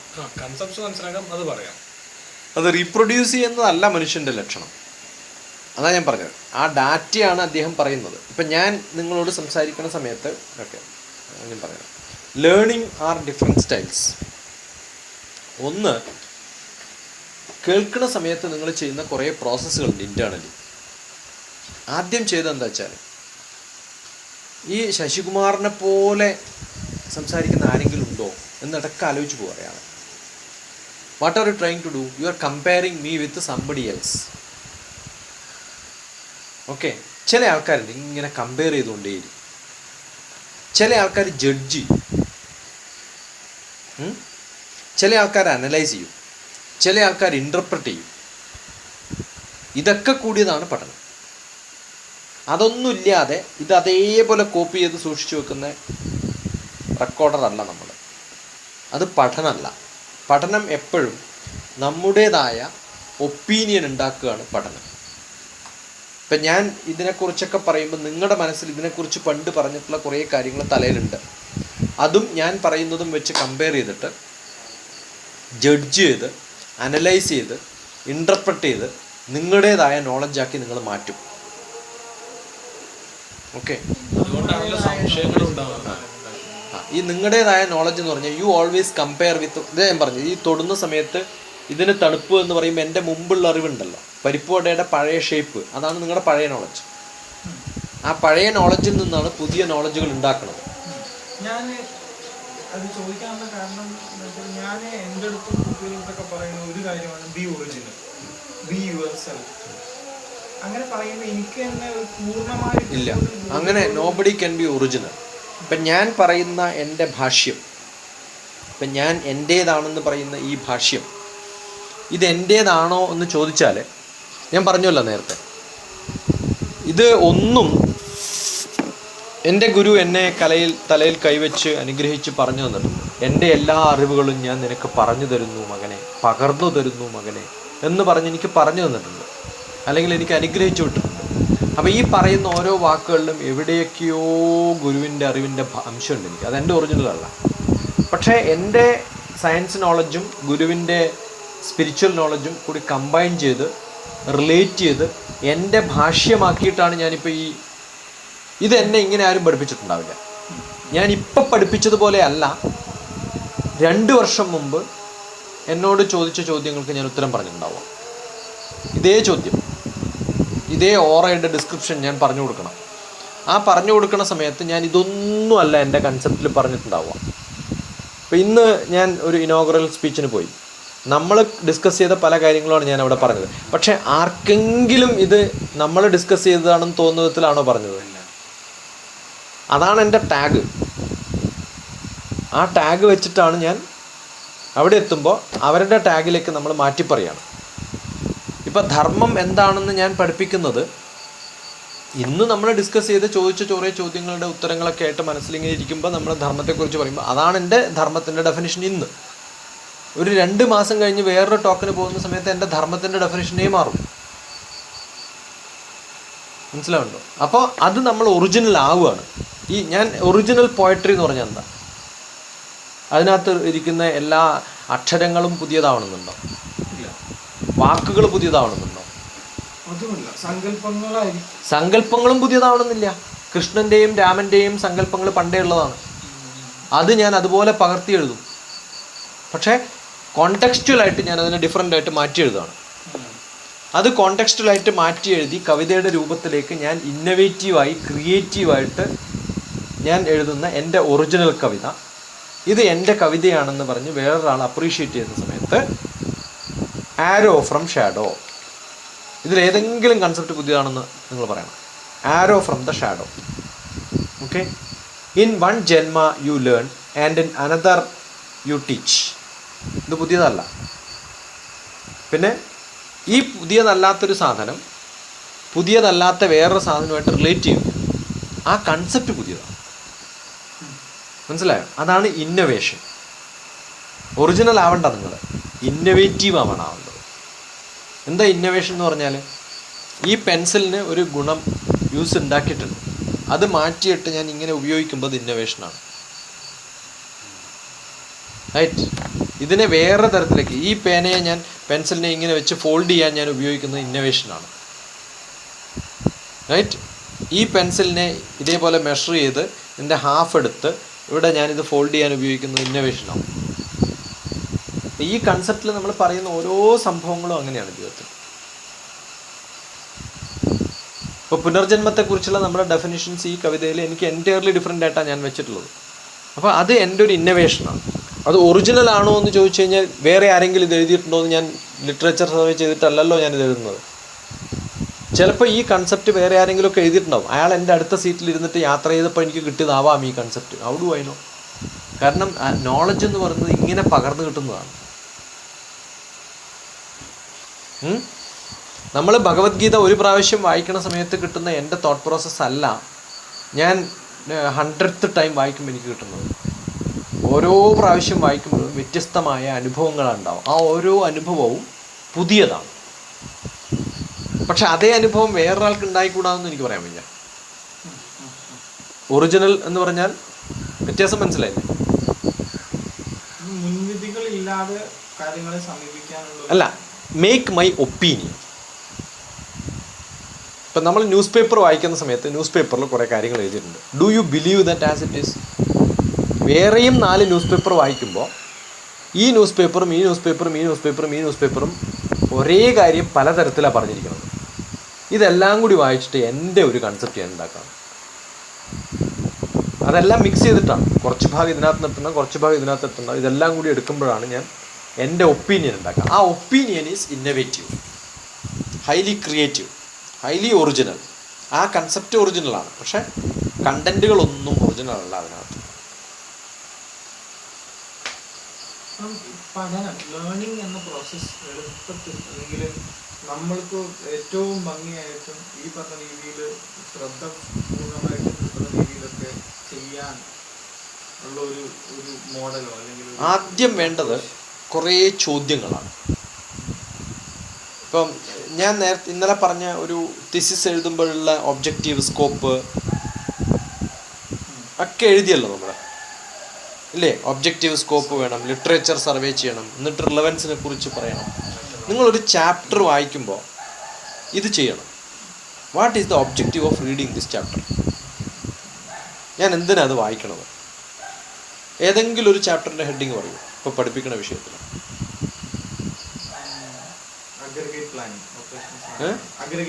Aggregate planning. എല്ലാ കുട്ടികളോടും ഇന്നത്തെ വിഷയം ഞാൻ പഠിപ്പിക്കാൻ പോകുന്നത്, അല്ലെങ്കിൽ you are reading it as A student, aggregate planning ആണ് നമുക്ക് വേണ്ടത്. ഇന്ന് പഠിക്കേണ്ട വിഷയം ഏതാണ്? ഒരു 4-5 പ്രാവശ്യം നമ്മൾ തന്നെ നമ്മളോട് പറയാം. ഈ ഇരിക്കുന്ന കുട്ടികളിൽ പലർക്കും ഈ ടോപ്പിക്കിൻ്റെ ഹെഡിങ് പോലും പകർന്നു കിട്ടിയിട്ടുണ്ടാവില്ല. മനസ്സിലായോ? നിങ്ങളൊരു ക്ലാസ് എടുത്ത് ഞാൻ ഗ്യാരണ്ടി പറയാം.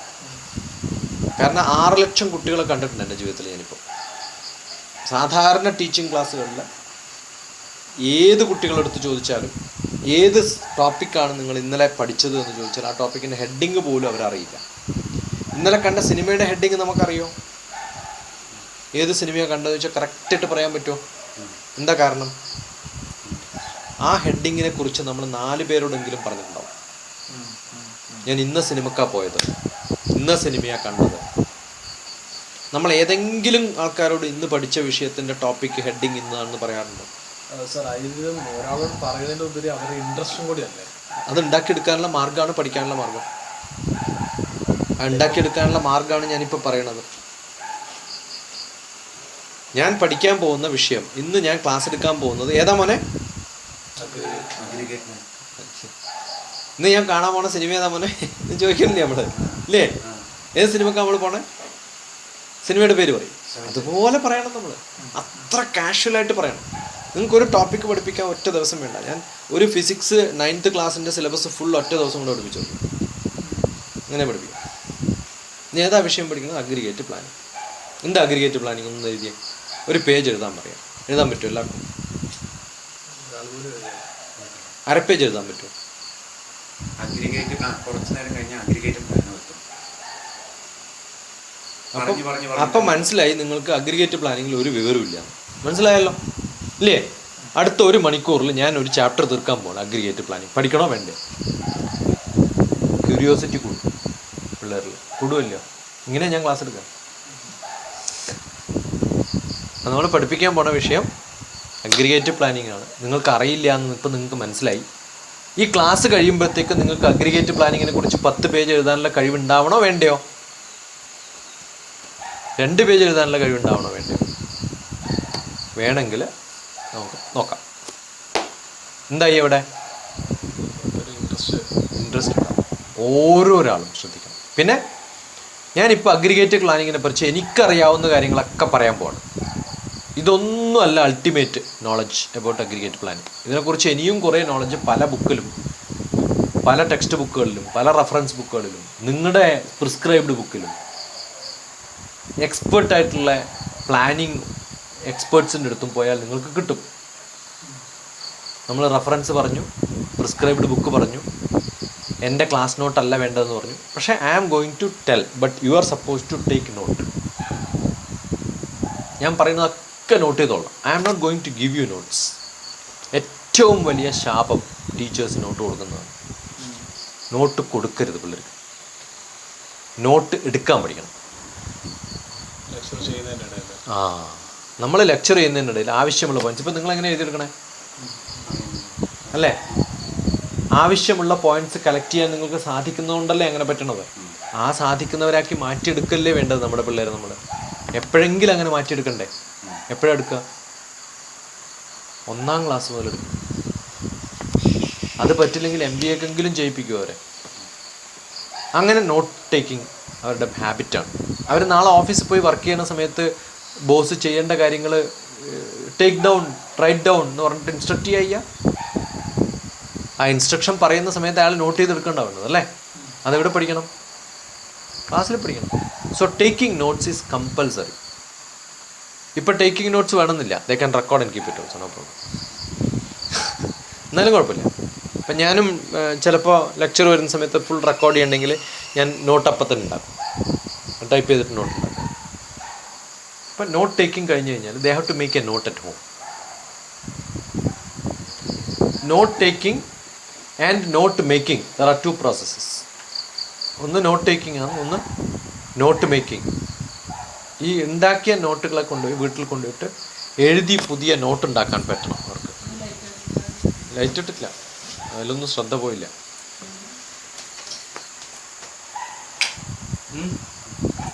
അപ്പം നോട്ട് ടേക്കിംഗ്, നോട്ട് മേക്കിംഗ് രണ്ടെണ്ണം കഴിഞ്ഞു. കണ്ടിട്ടുണ്ടോ?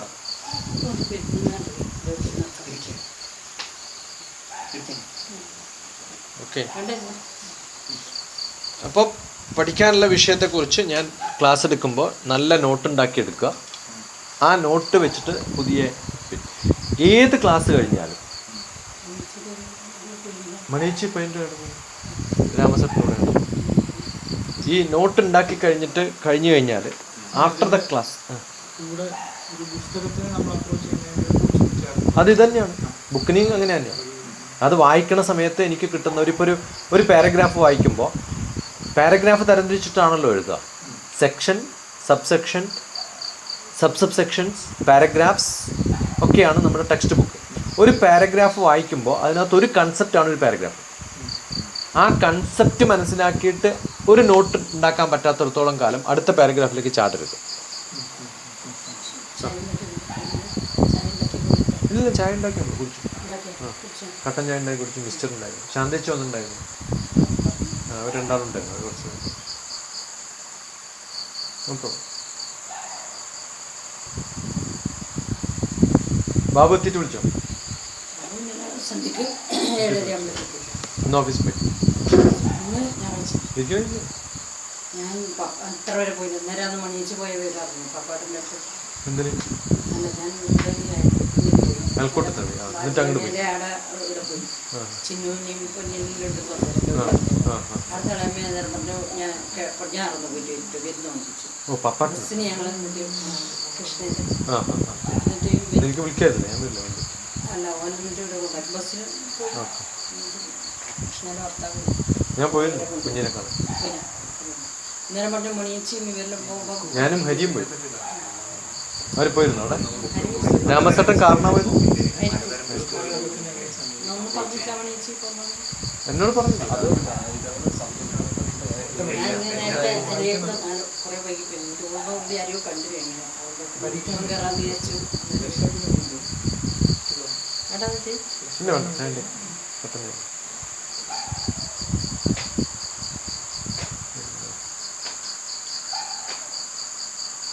പോയിട്ടാണ് തോന്നുന്നു അല്ലേ? ഉണ്ട്, കുറച്ച് വരും. വൈകുന്നേരം ഓണാക്കിയ എന്തെങ്കിലും പ്രാണികളൊക്കെ വന്നുണ്ട്, അതാണ് ഞാൻ ഓണാക്കാത്തത്.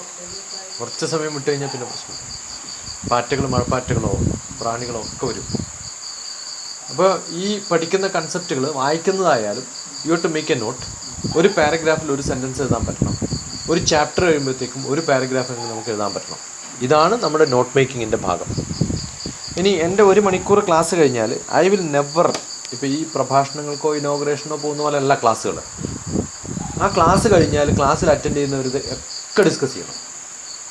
What did you learn from the class, what did I teach എന്നല്ല, ലേണിംഗ് ഔട്ട്കമാണ് എനിക്കറിയേണ്ടത്. നിങ്ങൾ എന്താ പഠിച്ചത് അത് അവർ പറയണം. അത് പറയുന്നതിന് മുമ്പ് you can discuss with your friends. നമ്മളൊരു സിനിമ കഴിഞ്ഞ് കഴിഞ്ഞാൽ സിനിമ തിയേറ്ററിൽ നിന്ന് പുറത്തു വന്നാൽ എന്ത് ചെയ്യും? ആദ്യം അങ്ങോട്ടും ഇങ്ങോട്ടും സിനിമയെക്കുറിച്ച് തന്നെ പറയും. ഒരു ക്ലാസ് കഴിഞ്ഞാൽ നമ്മൾ ചെയ്യേണ്ടത് ആ ക്ലാസ്സിനെ കുറിച്ച് അങ്ങോട്ടും ഇങ്ങോട്ടും ഡിസ്കസ് ചെയ്യാണ്. ഇപ്പം ഞാൻ നിങ്ങളോട് കുറച്ച് സമയം സംസാരിച്ചാലും ഐ ആം ഷുവർ ഞാൻ കുറച്ച് സമയം റെസ്റ്റ് എടുക്കുകയോ ഞാൻ ഇല്ലാണ്ടിരിക്കുകയോ ചെയ്യുന്ന സമയത്തൊക്കെ നിങ്ങൾ ഈ ഞാൻ പറഞ്ഞ കാര്യത്തെക്കുറിച്ച് ഡിസ്കസ് ചെയ്യും. എന്താ കാരണം? അത് that means I am getting in to your മനസ്സ്. ഇപ്പം ഞാൻ അങ്ങനെ മനസ്സിലെത്താൻ പറ്റാത്ത സംഭവമാണെങ്കിൽ നിങ്ങൾ ക്യാരി ചെയ്യില്ല, ഡിസ്കസ് ചെയ്യില്ല, അതിൽ നിങ്ങൾക്ക് ഇൻട്രസ്റ്റും ഉണ്ടാവില്ല. ഇൻട്രസ്റ്റ് ഉള്ള വിഷയം നമ്മൾ ഉണ്ടാക്കിയെടുക്കുമ്പോൾ അത് കുട്ടികൾ ഡിസ്കസ് ചെയ്യും. ഇപ്പം ഞാൻ അഞ്ചരക്കണ്ടിയിൽ MBBS, BDS, BTech കുട്ടികൾക്ക് ക്ലാസ് എടുത്തു. ക്ലാസ് എടുത്തിട്ട് പ്രിൻസിപ്പൾ എടുത്ത് പോയി ചായയെ കുടിച്ച് വൈസ് പ്രിൻസിപ്പളാണ് റൂമിൽ പോയി ടാറ്റയൊക്കെ ബൈ ബൈ ഒക്കെ പറഞ്ഞ് ഇറങ്ങി വരുന്ന സമയത്തേക്കും MDSലെ എല്ലാ പിള്ളേരും അവർ വന്നിട്ടുണ്ട്, സാർ ഞങ്ങൾക്ക് ക്ലാസ് മിസ്സായി.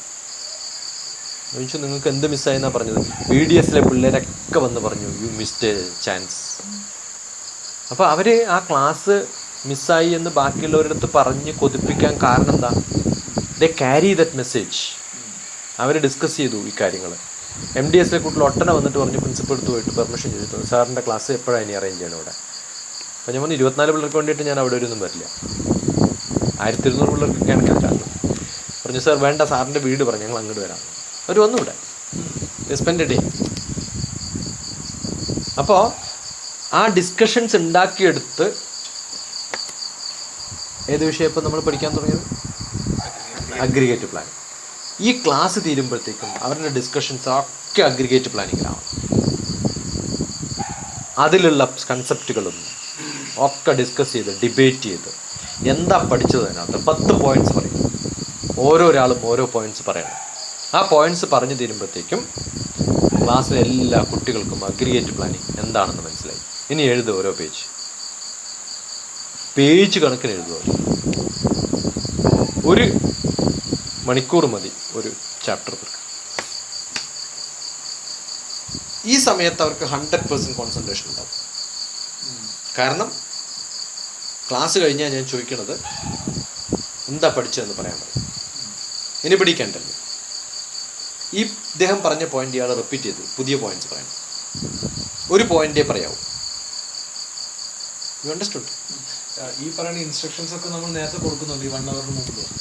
അവസാനത്തെ ക്ലാസ് എൻ്റെത് ഇങ്ങനെയാണെന്ന് ഈ ഒരു സ്റ്റൈൽ അവർക്ക് അറിയണം. This is over. ഞാൻ ഏത് ക്ലാസ്സിൽ പോയാലും അങ്ങനെ ചെയ്യാം. എൻ്റെ ക്ലാസ് കഴിഞ്ഞാൽ എല്ലാ പിള്ളേരും എന്താണ് പഠിച്ചതെന്ന് എൻ്റെ അടുത്ത് റിപ്പീറ്റ് ചെയ്യണം. അപ്പോൾ എല്ലാവരും എങ്ങനെ ഇരിക്കും? പിൻ ഡ്രോപ്പ് സൈലൻസ് ആയിരിക്കും. ഒരക്ഷരം മിണ്ടാതെ ക്ലാസ്സിലിരിക്കും.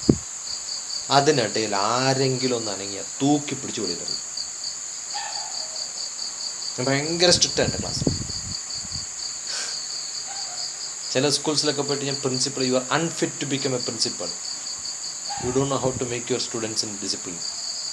ഗുജറാത്ത് സ്കൂൾ, കോഴിക്കോട്, ഗുജറാത്തിൽ എല്ലാ പിള്ളേരുടെ മുമ്പ് തൂക്കി പിടിച്ച് 2 എടുത്ത് എറിഞ്ഞു ക്ലാസ്സിൽ. നിങ്ങൾ PTA ഏതിലെന്ത് കംപ്ലൈൻറ്റ് കൊടുത്താലും ശരി, I am not scared, I am not worried. എൻ്റെ ക്ലാസ്സിലിരിക്കുന്ന ഫസ്റ്റ് കോൺട്രാക്ട് അതാണ്. ഒരൊറ്റ ഒരാൾ അനങ്ങരുത്, എല്ലാവരും എന്നെ നോക്കിക്കൊണ്ടിരുന്നതാണ്. ഇങ്ങനെ പേടിപ്പിച്ചിരുന്നു. പക്ഷെ ഹൈലി ഇന്നൊക്കെ നമ്മൾ ഈ ഞാനൊരു കാര്യം അങ്ങനെ ക്ലാസ് സ്ട്രക്ചർ അല്ല, അത് ഡിസിപ്ലിനാണ്. എൻ്റെ ക്ലാസ്സിൽ ഞാനിപ്പോൾ ഒരു യൂണിവേഴ്സൽ എഞ്ചിനീയറിംഗ് കോളേജിൽ ഇറക്കൂടാ. ആദ്യം ചെയ്യുന്നത് ഒറ്റൊരു വേക്കൻറ്റ് സീറ്റും എൻ്റെ ഫ്രണ്ട് ചെയറിൽ ഉണ്ടാവരുത്. കംപ്ലീറ്റ് ചെയർ, 5 ചെയറാണ് ഒരു റോയിലെങ്കിൽ അവസാനത്തെ ലെയർ വരെ 5 ഉണ്ടാവാം. സ്ട്രെയിറ്റ് ആയിട്ട് കിട്ടണം. സെമിനാർ ഹാളിലൊക്കെ 1200 പേരാണെങ്കിലും 1200 പേരിൽ ഒരു റോയിൽ 20 പേരാണെങ്കിൽ എനിക്കറിയാം 60ാമത്തെ റോയിൽ 1200 നമ്പർ അവിടെ ഇരിക്കുന്നുണ്ടാവുക. ഒരു ചെയർ പോലും വേക്കൻറ്റ് പാടില്ല. ഇരിക്കുന്നത് ഇങ്ങനെ തന്നെയാണ്. നമ്മൾ ഈ എപ്പിസോഡായിട്ട് ഇരിക്കുമ്പോൾ തന്നെ ഡിസിപ്ലിൻ ഇല്ലാണ്ടാവും. നേരെ ഇരിക്കുന്ന ഒരാൾക്ക് നേരെ അല്ലാതെ തിരിഞ്ഞു നോക്കാൻ പറ്റും. തിരിഞ്ഞു നോക്കുമ്പോൾ അവനെ നമുക്കറിയാം അവൻ തിരിഞ്ഞു നോക്കിയെന്ന്. ഫിസിക്കൽ ആ ഒരു ആംബിയൻസ് ക്രിയേഷൻ ഉണ്ടല്ലോ, 100% റിക്വയർഡ്. അതല്ലെങ്കിൽ എന്ത് ചോദിച്ചാൽ വളരെ കാഷ്വലായിട്ടായിരിക്കും ക്ലാസ്സിലിരിക്കുക. അതുകൊണ്ട് learning outcome will become too bad. അതുകൊണ്ട് 100% ടീച്ചേഴ്സിന് ചിലപ്പോൾ ചില സെമിനാർ ഹാളിലൊക്കെ പോയി കഴിഞ്ഞാൽ ഇത് ടീച്ചേഴ്സിൻ്റെ സീറ്റാണ് അവിടെ ഇരിക്കുന്നത്. നത്തിങ്. ആരാണോ വരുന്നത് അവരവിടെ ഇരിക്കും, ബാക്കിയുള്ളവർ അങ്ങേ അറ്റത്ത് പോയിരുന്നോളാം ലാസ്റ്റ്. എൻ്റെ first chairs, second chair, third chair fill ചെയ്താലേ ഞാൻ ക്ലാസ് തുടങ്ങും. അതിനുവേണ്ടി 10 മിനിറ്റ് ചിലവഴിച്ചാലും കുഴപ്പമില്ല. ഞാൻ എൻ്റെ ക്ലാസ്സിനെ കംപ്ലീറ്റ് അറേഞ്ച് ചെയ്ത് റെഡിയാക്കി ഇരുത്താൻ വേണ്ടി കുറേ സമയം ചിലവഴിക്കും. ഏത് സ്ഥലത്തും. രാംദാസിന് അടി കിട്ടിയോ ഇദ്ദേഹത്തിന്?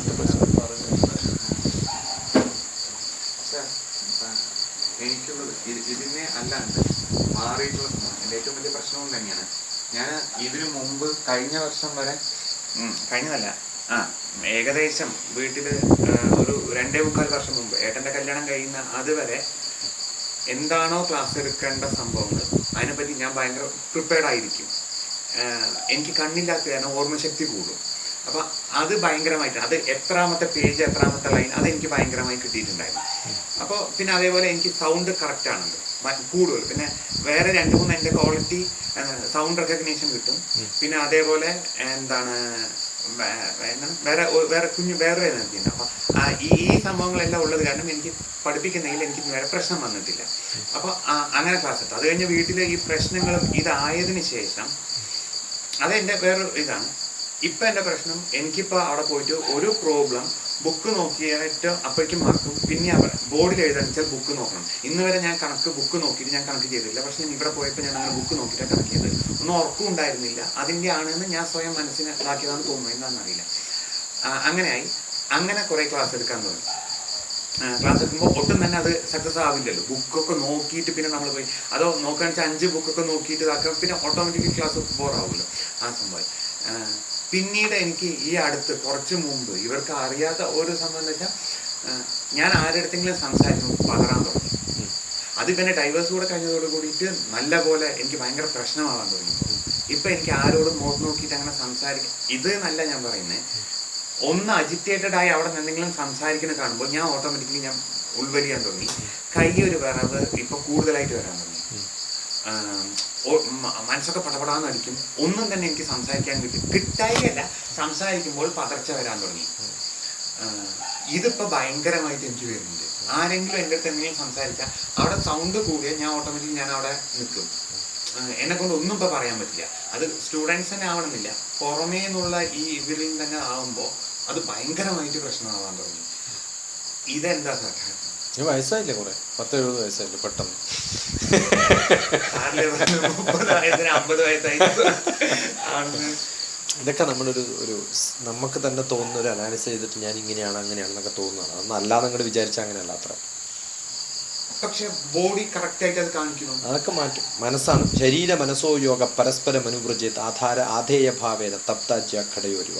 ശരീരമാണ് ഇങ്ങനെയൊക്കെയെന്ന് വിചാരിക്കുന്നത് തെറ്റാണ്. മനസ്സാണ് തീരുമാനിക്കുന്നത് ഞാൻ എങ്ങനെ നടക്കണം എന്നത്. Shoulder up and start walking. Automatically you will become a policeman becomes policeman not because he has got a different body. അയാൾ പോലീസാണെന്നുള്ള ധാരണ അയാളുടെ മനസ്സിലങ്ങോട്ട് കയറുന്നുണ്ട്.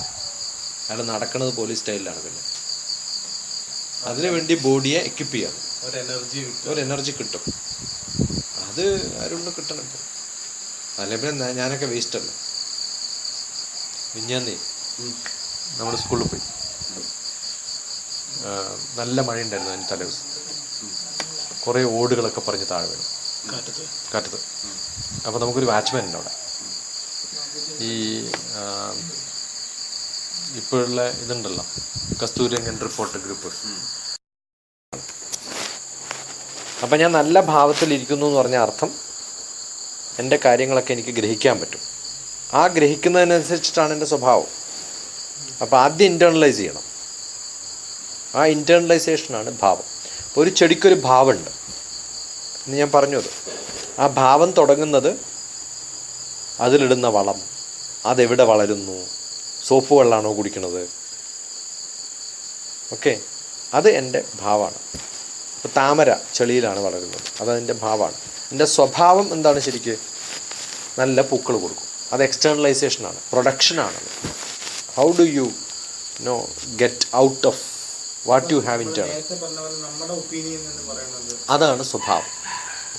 അത് വായിച്ചുണ്ടാക്കിയെടുക്കുന്ന അറിവ് എൻ്റെ ഭാവം ഉണ്ടാക്കും എനിക്ക്.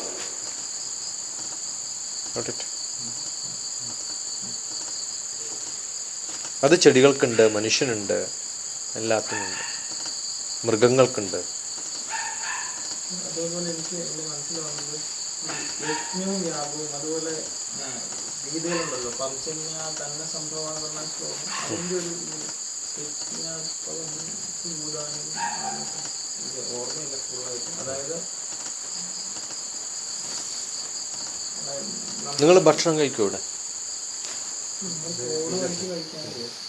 എപ്പോഴാണ് ഇറങ്ങണേ? കഞ്ഞി വെക്കണോ? ഏച്ചി കഞ്ഞി വെക്കണ്ട, വെയിറ്റ് വെയിറ്റ് വെയിറ്റ്. അരി ഇടുന്നുണ്ടോ സംശയം? ഞങ്ങളിങ്ങനെ ഇപ്പോൾ എഴുതി കഞ്ഞി കുടിച്ചിട്ട് പോകണ്ടോ? നിങ്ങൾ ഇറങ്ങാൻ കേട്ടു ഇറങ്ങാൻ നിൽക്കാണോ എന്ന് ചോദിച്ചിട്ട്. എങ്ങടെ പോണേ ഇപ്പോൾ? കോഴിക്കോട്. കഞ്ഞി വേണമെങ്കിൽ കുടിച്ചിട്ട് പോവാം. കഞ്ഞി വേണമെങ്കിൽ ഞാൻ കുടിക്കാതെ ഞാൻ കുളിക്കണം, എന്നിട്ട് കഞ്ഞി കുടിച്ചിട്ട് പോവാം. എത്ര മണിക്ക് ഇറങ്ങണം? Makeup plan? പ്രശ്നമൊന്നുമില്ല.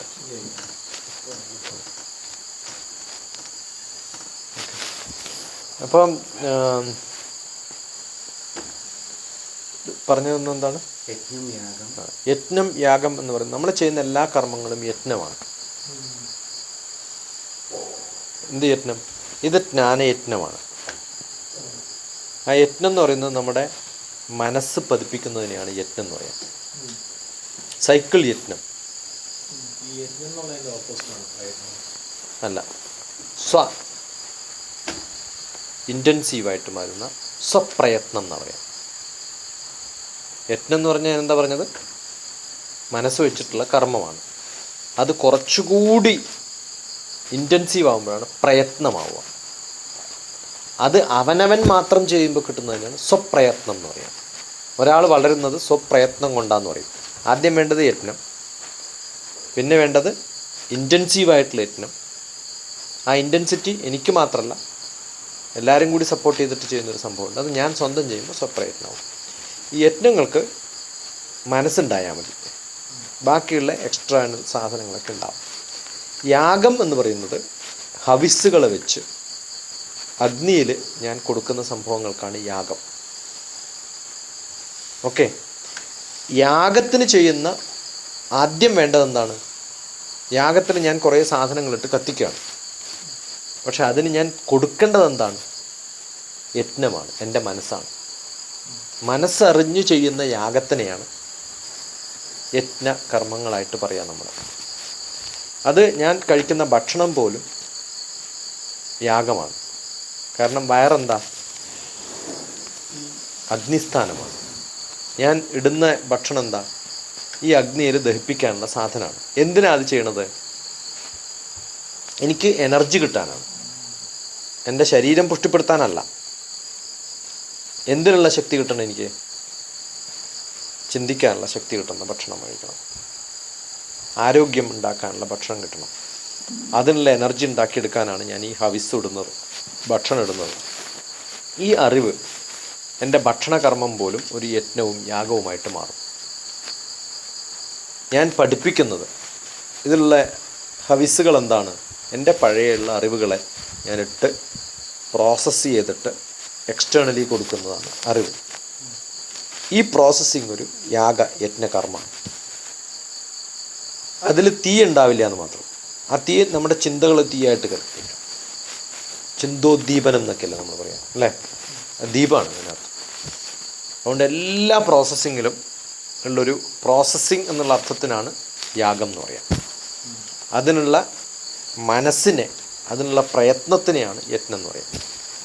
ഇതാണ് യജ്ഞവും യാഗവും തമ്മിലുള്ള ബന്ധം. Good bye.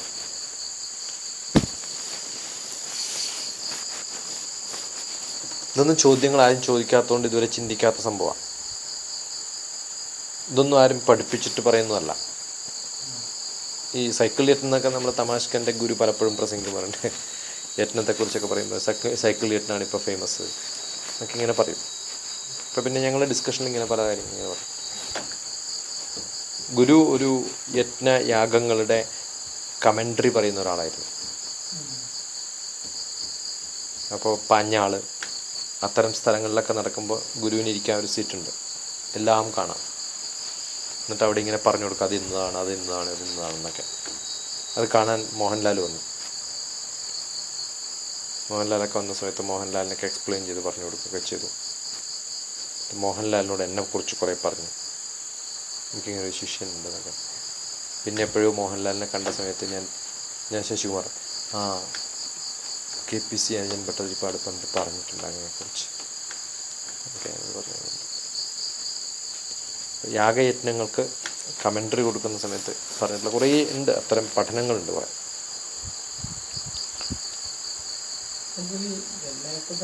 ബുദ്ധി എന്ന് പറയുന്നത് ശരിക്കും എന്താ പറയാ, ഒരു സ്ഥലത്തുള്ളതല്ല എന്നുള്ള രീതിയിൽ പറഞ്ഞു.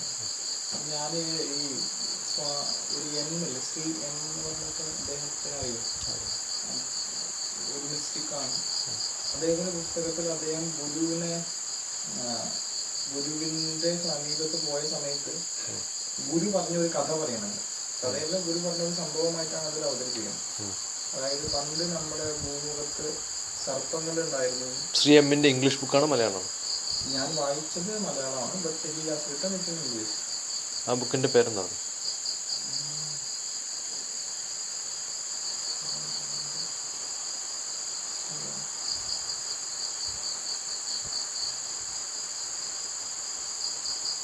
ഇല്യൂഷൻ ഓഫ് ലൈഫ് ആണ്. ഓക്കെ, എന്നാൽ വിട്ട് നാളല്ല. എനിക്കറിയില്ല. ഇല്യൂഷൻ ഓഫ് ലൈഫ് എന്ന് പറഞ്ഞൊരു ബുക്ക് എനിക്ക് ആരോ അയച്ചതുണ്ട് പണ്ട്.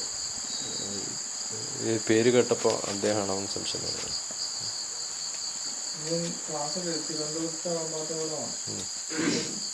സർപ്പങ്ങൾ ഇവിടെ ഉണ്ടായിരുന്നു, മനുഷ്യനേക്കാളും ഉയർന്ന കോൺഷ്യസ്നസ് ഉള്ളവരായിരുന്നു. അവര് മനുഷ്യരെ ഒരുപാട് വിദ്യകൾ പഠിപ്പിച്ചു വന്നു. അതിനുശേഷം ഒരു പർട്ടിക്കുലർ സമയത്ത് കൂട്ടത്തോടെ അവരുടെ ഗ്രഹത്തിലേക്ക് പലായനം ചെയ്യുന്ന സിറ്റുവേഷൻ ഉണ്ടായി എന്നൊക്കെയാണ് അത് പറയണം. അതായത് ദൈവത്തിന്റെ ഗുരു ഈ സർപ്പരാജ്യത്തെ